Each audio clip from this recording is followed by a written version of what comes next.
Jamaica is officially an independent country, and every year most Jamaicans are happy to celebrate their Independence Day. But this is also the time when the following statement comes up: Jamaica is not really independent. So if I post any historical videos or mention Jamaican independence on my channel, I'm getting some of these comments. Let me make this abundantly clear. We are not independent. If only we were really independent. Most of the islands in the Caribbean have independence in the name only. They're economically dependent on the UK, USA and Canada. Jamaica is not independent. We're still under British laws and rules. The highest court for Jamaica is in England. So how are we independent? That's actually a very good question. Let's take it seriously, because many people really think that Jamaican independence is only on paper. So here is a video that explains why Jamaica is indeed an independent country.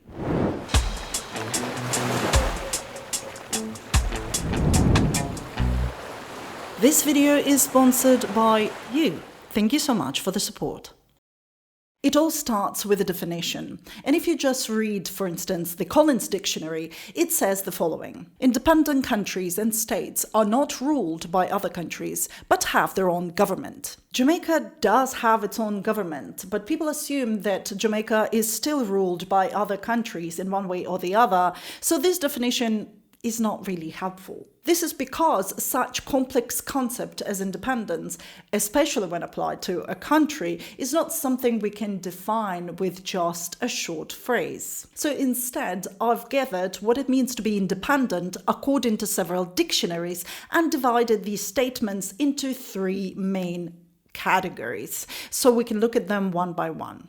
The first, being capable of thinking and acting for oneself, or in other words, being free from outside control. Some people think that Jamaica is not really an independent country because if you look at this definition literally, then sure, Jamaica is controlled from the outside by a set of international laws and organizations. If Jamaica decides to do something that contradicts these laws, the outside powers, such as the United Nations, International Monetary Fund, World Bank, and so on, will ensure there are consequences in form of sanctions, limited trade, unavailability of loans, and such. But here's the thing: the same applies to all countries in the world, not just to Jamaica. By this definition, free from outside control, there are no independent countries. All countries have to comply with international laws, and all of them are controlled by various outside powers. All countries have debts, all of them with no exceptions. And yes, this includes the United States, which owns trillions of dollars to foreign institutions, including governments, central banks, and corporations. I'm not going into how it all works, but the point I'm making, if all of this outside control is the case, why are countries even called independent? Well, this is because when the definition is applied to a country, this is what it actually means. An independent country is free from outside control when it comes to making decisions. The easiest way to understand is with the help of the following example. Let's say Jamaica wants to get a loan from the International Monetary Fund. It will be the local Jamaican government making the request for the loan. They don't need to ask permission in the UK or the US or elsewhere. They just do it straight away. And if the loan is approved, it will be Jamaica who's getting the money directly. Now compare this with our neighbor, the Cayman Islands. How do they apply to get a loan from the IMF? They don't. They cannot. They're not an independent country. In fact, not a country at all. They are a British overseas territory. So they're fully dependent on the UK government. Mind you, not the UK monarchy, but the UK government that makes decisions for them when it comes to anything international. Sure, Jamaica can be influenced by all sorts of outside powers and factors in the same way as any other independent country. But the Cayman Islands don't even have this option to start with. So for this point, just to make it clear, the concept of an independent country means that the country itself can make decisions about its foreign policy. Jamaica can do that, therefore it's independent. But what about our head of state, who is the British monarch? Currently, Jamaica is a constitutional monarchy, and the British monarch is a head of state in Jamaica. So does that mean that Jamaica is a subject to another's authority and therefore not independent? In this case, the same should apply to other countries where the British monarch is the head of state, including Canada and Australia, which implies they are not independent either, at least by this definition. However, this is not how it works, and the reason is this. What about the UK? It seems that some people either don't know or forget that the British monarchy and the UK government are two entirely different entities. And the British monarch is the head of state in Jamaica in exactly the same way as he is the head of state in the UK. So who controls who? Is it the British monarchy that controls the UK government, or is it the UK government that controls the monarchy? And if you think it doesn't matter because all of this is just the UK, then how do you explain this? You see, while Jamaica is discussing whether it should become a republic or not, some people in the UK organise protests with "Not My King" banners because they want the UK to become the republic. Sure, there are plenty of people in the UK who support the monarchy, but there are also those who don't.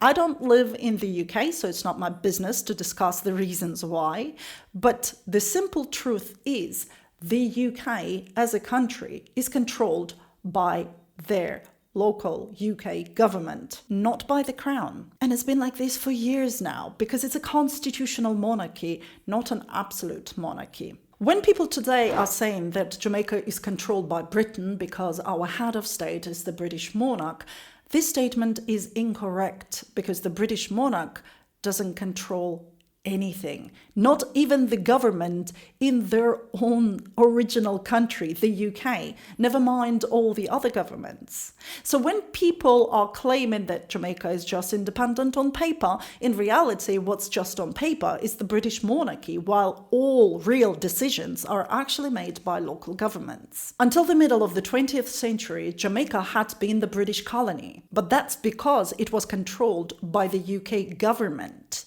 Not the monarchy, the government. Jamaica was the subject to another's authority because the UK government was making decisions for the colony of Jamaica, just like they're making decisions today for the Caymans. But from 1962, Jamaica gained independence from the UK government, and that's what we celebrate on Jamaica Independence Day. Jamaica is not a subject to another's authority because the British monarch doesn't have power or right to give orders in Jamaica. He doesn't make decisions and doesn't enforce obedience. The UK government used to be the authority for Jamaica, and that's why it was called a colony back then. But from 1962, it's not anymore, and that's why Jamaica is an independent country, just like Australia or Canada or the UK. I have a separate video on my channel that goes into the depth of Jamaican constitution and brings up arguments for Jamaica to become a republic, as well as for Jamaica to keep the monarchy. Feel free to check it out for more information on how the head of state situation works in Jamaica, and I hope you will find it useful. But of course, all of this has to do with politics. What about Jamaican economy? The third point of being independent is not depending on another for livelihood, or when applied to a country, this is the subject of international trade, basically. And it is clear that Jamaica is very much dependent on other countries for products and services. Or in other words, like the comment mentioned, most of the islands in the Caribbean are economically dependent on the UK, USA, and Canada. I'm not sure why only these three countries, because when it comes to international trade, in 2022, the main partners for Jamaica were the USA, China, and Brazil, and also Trinidad and Tobago and Japan. These are the countries where Jamaica got most imports from, while the UK and Canada for that particular year were only 1.5% each. As for exports, There, the USA is, again, Jamaica's main trading partner, with over 60% going to the US. And the UK and Canada are also high on the list here.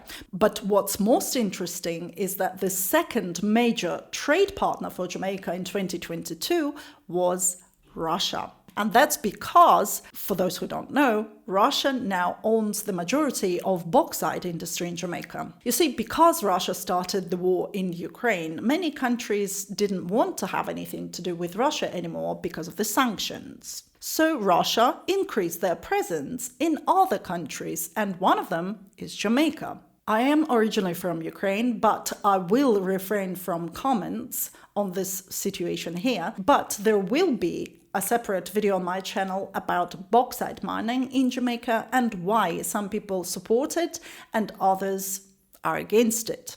So make sure to subscribe and check the bell notification is on so you won't miss this episode when it comes out. Now back to independence. The whole reason why I've brought up the statistics for Jamaica trade partners is to point out that if the United States was telling Jamaica what to do when it comes to international trade, how come the second largest trading partner for Jamaica in 2022 was Russia? Makes no sense. You see, the situation here is the same as with the first point. All countries, not just the Caribbean, are economically dependent on other countries. It looks like people assume that being an independent country means this kind of living in a vacuum. But this is not how the 21st century works. All countries are interdependent on each other economically. So what makes the country independent in this case? Well, the place where the decisions are made. Jamaica is an independent country because its local government is the one that makes decisions about Jamaican policies when it comes to international trade.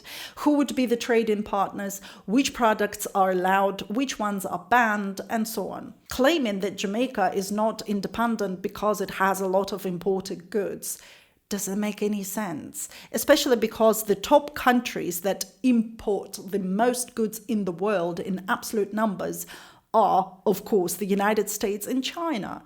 The bottom line, an independent country is a concept of political science, whereas trade has to do with the science of economics. So you can't just claim that the Caribbean countries are only independent on paper but economically dependent, because these are two separate things. Sure, they are linked, but they're still separate. Now we've looked at three main points related to the definition of independence, but there are several other things that people bring up when they state that Jamaica is not independent, and I'd like to mention them here. One is a claim that Jamaica is still under British laws and rules. However, this is a straightforward manipulation or just misunderstanding. Yes, Jamaican laws are based on English common law, but Jamaica is not under British laws and rules. Here's the difference. When a place is under British laws and rules, it means the UK government controls it, and it is the UK government that can add new laws and make amendments to existing laws, like the case with the Caymans mentioned earlier. But in case of Jamaica, it's the Jamaican government that writes the laws and makes amendments to existing laws. Just because legal systems of different countries are based on English common law, it doesn't make these countries under British laws and rules. What is more, the original British laws that Jamaica used as the base when it became independent, since then have been changed multiple times. They were adapted, rewritten, and some were removed. The UK also kept updating their laws, so now many laws in Jamaica and laws in the UK are actually quite different. And the other claim is that the highest court for Jamaica is in England. And it's true, it's Privy Council in London, and Jamaica is using it because Jamaica wants to do so, not because the UK said so. Jamaica has taken the advantage of its current Commonwealth status to use the UK for this, not the other way around. Why would Jamaica choose to use the Privy Council in London as its highest court is an entirely different question that deserves its own video. But if you think I'm getting it wrong and it's actually the UK that's forcing Jamaica to use the Privy Council, can you tell me what are the alternatives for Jamaica? I have found two. Either create its own highest court, but Jamaica doesn't have monetary nor human resources for that, or use the Caribbean Court of Justice, which is located in Trinidad and Tobago. We also know that the UK is not going to stop Jamaica if it decides to choose an alternative, because other Caribbean countries like Barbados or Dominica have already done so. How's the UK forces to use Privy Council?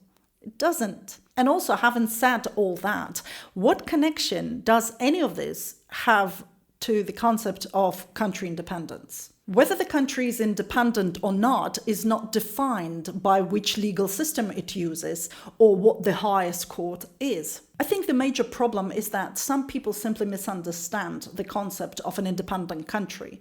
They seem to think it's about being self-sufficient, like fully self-reliant economically and closed off from the rest of the world. But this kind of idea they have is not about an independent country, it's about an isolated territory. The prime example would be North Sentinel Island, where people have been refusing all contacts with the outside world. They're probably the most independent group of people on the entire planet. But guess what? They're not an independent country. Legally, they are a part of India. I just wanted to underline that to show that being independent and being an independent country is not the same thing. So to sum up, Jamaica is an independent country not because it doesn't have any influence from the outside, but because it is recognized as an independent country by other countries and by international law. Jamaica is also the member of the United Nations, which is only possible for independent countries. Jamaica is an independent country because it has its own foreign policy that is different from other countries' foreign policies, including the one in the UK. Jamaica is an independent country because it is the Jamaican government that makes decisions about the laws and whether to use Privy Council as their main high court or the Caribbean Court of Justice or whatever they choose. Jamaica is an independent country, and that's why if Jamaica wants to have the US and Russia as their two main trade partners, Jamaica can do so because it's an independent country. As you might have noticed, I'm quite passionate about this topic because I studied Jamaican history, and Jamaica had gone through a lot of struggles, to say the least, to gain its independence, and then develop the country from scratch in post-colonial period to bring Jamaica to where it is today. So when I hear people claiming that Jamaica is not really independent, honestly, it makes me angry because this statement undermines the sacrifices, the work and contribution thousands of Jamaicans have made to their home country. That's why I thought it was important to create this video. Feel free to share it with all your friends so they will also have good arguments to prove why Jamaica is indeed an independent country. And of course, share it with people who think otherwise, so it might help them to view the situation in context and under a different light. I'd like to give special thanks to all our patrons for their continued support. You are the people who allow me to work on complex documentaries that are coming up this autumn, and I greatly, greatly appreciate your help. And for all of my audience, thank you so much for watching, liking, sharing, and all these YouTube rituals you do. And I'm looking forward to hearing your thoughts about the topic of this video in the comment section below. Thank you, and I'll see you in the next one. Bye for now.